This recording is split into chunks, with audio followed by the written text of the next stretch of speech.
Hi అండి. New year వచ్చేస్తుంది కదా, బేకరీకి వెళ్ళే అవసరం లేకుండా నేను చెప్పే కొలతలతోటే సింపుల్గా ఇంట్లోనే కేకును ప్రిపేర్ చేసుకోండి. చూసారా ఎంత స్పాంజీలా వచ్చిందో. దీనికి కావాల్సింది ముందుగా ఒక బౌల్ తీసుకొని అందులో 1 కప్పు మైదా జల్లించి తీసుకోవాలి. ఇలా జల్లించి తీసుకోవడం వల్ల ఉండలు లేకుండా బాగా పిండి పొడి పొడిగా ఉంటుంది. ఇప్పుడు ఇందులోకి మెయిన్గా కావాల్సింది 1 teaspoon baking powder, 1/4 teaspoon soda ఉప్పు వేసుకొని కలుపుకొని పక్కన పెట్టుకోవాలి.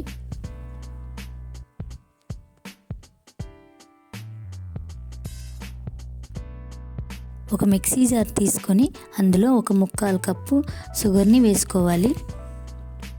స్వీట్ తక్కువగా కావాలనుకుంటే 1/2 కప్పు వేసుకోండి. 1 చిటికెడు సాల్ట్ వేసుకొని మెత్తగా పొడిలా గ్రైండ్ చేసుకోవాలి.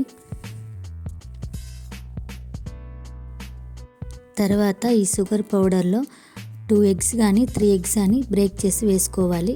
నేనైతే 2 ఎగ్స్ వేస్తున్నాను. 1 అరకప్పు సన్ఫ్లవర్ ఆయిల్ వేసుకోవాలి. వేరుశనగ నూనె వేయకూడదు. 2 టేబుల్ స్పూన్లు పాలు యాడ్ చేసుకోవాలి. అలాగే 1 టేబుల్ స్పూన్ వెనిలా ఎసెన్స్ కూడా వేసుకొని ఇలా స్మూత్గా వచ్చేలాగా మిక్సీ పట్టుకోవాలి. వెనిలా ఎసెన్స్ వేయడం వల్ల ఎగ్ స్మెల్ రాకుండా ఉంటుంది. ఇది మనం ముందుగా జల్లించుకున్న పొడి పిండిలోకి యాడ్ చేసుకోవాలి. పిండి ఉండలు లేకుండా బబుల్స్ లేకుండా బాగా ఎక్కువసేపు కలుపుకోవాలి. ఎంత ఎక్కువసేపు కలిపితే కేక్ అంత సాఫ్ట్గా వస్తుంది. మొత్తం అంతా కలిసిపోయేటట్టు కలుపుకోవాలి.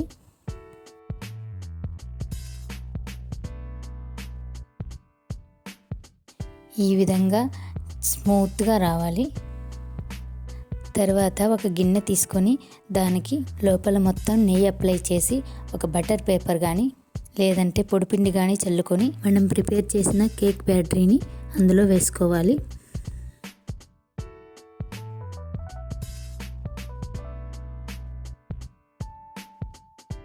ఇలా మొత్తం వేసిన తర్వాత అంతా సమానంగా స్ప్రెడ్ చేసుకోవాలి. ముందుగా స్టవ్ వెలిగించుకొని ఒక మందపాటి గిన్నె పెట్టుకొని 5 నిమిషాలు బాగా వేడవనివ్వాలి.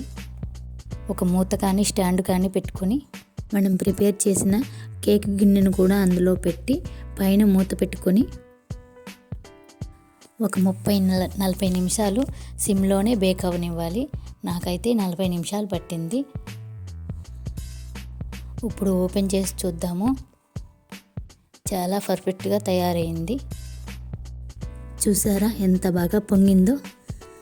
ఇది పర్ఫెక్ట్గా అయిందా లేదా తెలుసుకోవాలంటే ఒక చాకు కానీ ఒక స్పూన్ కానీ ఇలా గుచ్చితే పిండి అస్సలు అంటుకోదు.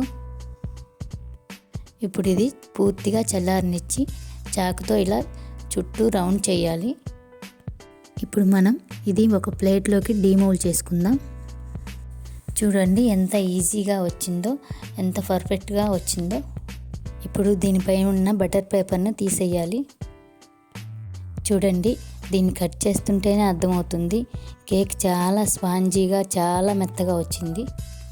ఈ సింపుల్ కేక్ను మీరు ట్రై చేయండి. ఈ వీడియో మీకు నచ్చినట్లయితే లైక్ చేసి సబ్స్క్రైబ్ చేసుకోండి. Thank you for watching.